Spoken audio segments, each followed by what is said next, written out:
Hello friends, तो आज हम इस वीडियो में बात करने वाले हैं fees and fundings in UK. अगर आपको जाना है यूके और आपके पास पैसा नहीं है फिर भी आप यूके जाना चाहते हैं तो आप कैसे फीस और फंडिंग्स की व्यवस्था कर सकते हैं, कैसे एजुकेशन लोन ले सकते हैं, वो भी 100% की और वो भी अनसिक्योर्ड। इस वीडियो को एंड तक देखिए और आपको पता चल जाएगा कि अगर आपके पास आज आपके अकाउंट में 1 लाख रुपए भी नहीं है लेकिन आपको 20 लाख रुपए का खर्चा करके यूके जा रहा है तो आप कैसे कर सकते हैं, वो आपको इस वीडियो के एंड तक पता चल जाएगा। So welcome back to my channel, this is visa with Vijay, your visa your victory. So पहले ये समझते हैं कि यूके जाने के लिए आपको टोटल कितने फंड्स की रिक्वायरमेंट है। सिर्फ ट्यूशन फीस से हो जाता है क्या? नहीं, ट्यूशन फीस के अलावा आपको और भी बहुत सारे एक्सपेंसेस है। सो मैं उसको ऑनेस्ट और एक प्रॉपर वे में, ना ही कोई मार्केटिंग वे में, आपको एक प्रॉपर वे में गाइड कर रहा हूँ कि आपको कितने कितने पैसों की एक्चुअल रिक्वायरमेंट पड़ेगी। तो अभी हम बात कर रहे हैं कि आप पोस्ट ग्रेजुएशन के बाद मास्टर्स करने के लिए जब यूके जाते हैं तो कितने फंड्स की रिक्वायरमेंट रहती है आपको। सो बेसिकली क्या है कि आप कौन सा कोर्स कर रहे हैं वो भी मैटर करता है। जैसे कि वहाँ पे आप स्टेम कोर्सेज में जा रहे हैं, साइंस, टेक्नोलॉजी, मैकेनिकल इंजीनियरिंग, इन सब के कोर्सेज में अगर जा रहे हैं तो वहाँ पे फीस थोड़ी ज्यादा रहती है, वो 20,000 प्लस में रहती है। ज्यादातर बच्चे जो वहाँ पे MBA करने जाते हैं या international business management, project management, ये कोर्सेज करने जाते हैं, उसकी जो कोर्स है वो 12,500 से स्टार्ट करके 25,000 30,000 तक रहती है। तो हम ऐसा मान के चलते हैं कि जो एवरेज फीस है वो है आपकी, मान लो 15,000 पाउंड है। 15,000 पाउंड मतलब 17 लाख या 17.5 लाख रुपए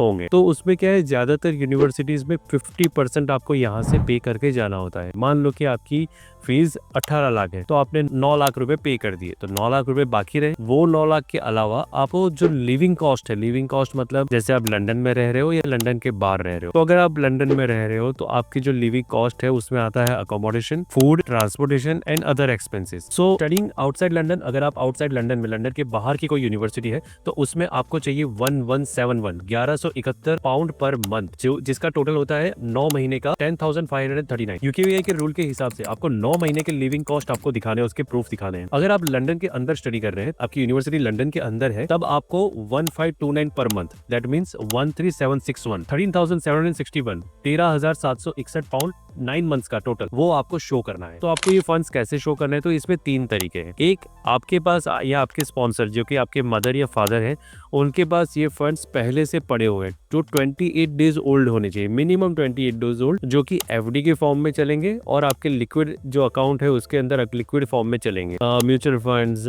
शेयर्स, ये सब इसमें कैलकुलेट नहीं होता है। प्रॉपर्टी वैल्यूएशन ये भी इसमें काउंट नहीं होता है। पोस्ट की सेविंग इसमें काउंट नहीं होती है। PF के पैसे इसमें काउंट नहीं होते हैं। तो आपको लिक्विड बैलेंस ही चाहिए या फिक्स डिपॉजिट, FD जिसको बोलते हैं, वो भी चलेगी। उसमें भी आपको ध्यान रखना है कि आपकी जो बैंक है वो सेंट्रलाइज और नेशनलाइज बैंक होनी चाहिए, ना कि कोऑपरेटिव बैंक। अगर कोऑपरेटिव बैंक में पैसे पड़े तो वो नहीं चलेंगे आपके। तो ये सारी चीजें आपको ध्यान रखनी है। इसके अलावा अगर आपके पास ये नहीं है, फंड्स या FD नहीं है, तो आप दूसरा ऑप्शन है लोन करा सकते हैं। अगर आपने अनसिक्योर्ड या सिक्योर्ड कोई भी लोन कराई है तो उसका जो लोन सैंक्शन लेटर है वो आप as a proof of funds show कर सकते हैं। अब मैं बताता हूँ कि इसके अलावा और क्या खर्चे हो सकते हैं। तो इसके अलावा ट्यूशन फीस और जो फंड्स आप शो कर दे, इसके अलावा आपको IHS पे करना पड़ता है। IHS is international health surcharge. International health surcharge जो है वो 1,035 पाउंड पर ईयर। तो जितने ड्यूरेशन आपके कोर्स का है उतना ही ड्यूरेशन का आपको IHS पे करना है। इसके अलावा आपकी वीजा फीस आती है, जो कि स्टूडेंट वीजा में अगर 1 साल का कोर्स है तो करीब 65,000 के अराउंड आती है, और अगर आपका कोर्स का ड्यूरेशन ज्यादा है तो फिर वो उस हिसाब से कैलकुलेट होती है। इसके अलावा तीसरा जो एक्सपेंस है वो है VFS का। VFS में अगर आप कौन सी आपकी प्रायोरिटी में डेट बुक कराते हैं वो डिपेंड करता है। VFS जनरली आपको फ्री स्लॉट्स भी उसमें मिल सकते हैं, लेकिन उसके अंदर पेड स्लॉट्स भी है। जैसे आपको जो फ्री स्लॉट है वो 1 हफ्ते बाद का मिल रहा है, लेकिन आपको चाहिए कि नहीं मुझे 2 दिन के अंदर की डेट चाहिए, तो दे चार्ज अराउंड 5,500 रुपीज, और वो उसमें डॉक्यूमेंट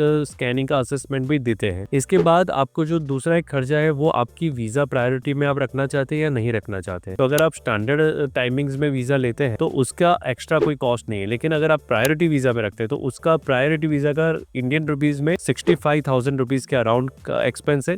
और सुपर प्रायोरिटी में 1,25,000 रुपीज के अराउंड उसका एक्सपेंस है। तो इतने ही खर्चे हैं, इसके अलावा यूके वीजा में और कोई एक्सपेंसेस नहीं है। सो मैंने आपको वीडियो के स्टार्टिंग में बताया था कि अगर आपके अकाउंट में 1 लाख रुपए है और आपको 20 लाख रुपए की रिक्वायरमेंट है यूके स्टूडेंट वीजा के लिए, तो वो भी पॉसिबल है। वो भी आपको कोई भी प्रॉपर्टी मॉर्गेज रखने की जरूरत नहीं है। जी हाँ, ये मैं बहुत ही रिस्पॉन्सिबिलिटी के साथ बोल रहा हूँ। अनसिक्योर्ड लोन पॉसिबल है, लेकिन उसके लिए आपके लिए डॉक्यूमेंटेशन है वो बहुत इंपॉर्टेंट है। तो उसके लिए आपको क्या क्या चीजें चाहिए, तो बेसिकली आपके पास एक को बोरोवर होना चाहिए कि आप तो यूके चले जाओगे, लेकिन यहाँ पे जो आपके इंस्टॉलमेंट्स आएंगे वो कौन पे करेगा। तो आपके पास या तो आपके फादर, मदर या और कोई आपके ब्लड रिलेशन में जो स्पॉन्सर है उसके आपके डॉक्यूमेंट्स बहुत प्रॉपर होने चाहिए। सबसे पहला, उनका सिबिल स्कोर खराब नहीं होना चाहिए। अगर उन्होंने पास्ट में कोई लोन ली है और उसके जो इंस्टॉलमेंट्स है वो बाउंस हुए हैं, तो आपको लोन मिलना मुश्किल हो सकता है आपके लिए। लेकिन अगर आपका सिबिल ठीक है, आपने पहले कभी कोई लोन नहीं ली है, आपका जो रिकॉर्ड है वो बहुत ही क्लीन है, तो आपको अनसिक्योर्ड लोन लेना बहुत आपके लिए इजी हो जाएगा। दूसरी बात, उसके अंदर या तो आपके जो को बोरोवर के ITR होने चाहिए जो थोड़े स्ट्रॉन्ग होने चाहिए, उनके बिजनेस या जॉब के प्रूफ्स होने चाहिए, और अगर आपके फादर या मदर फार्मर है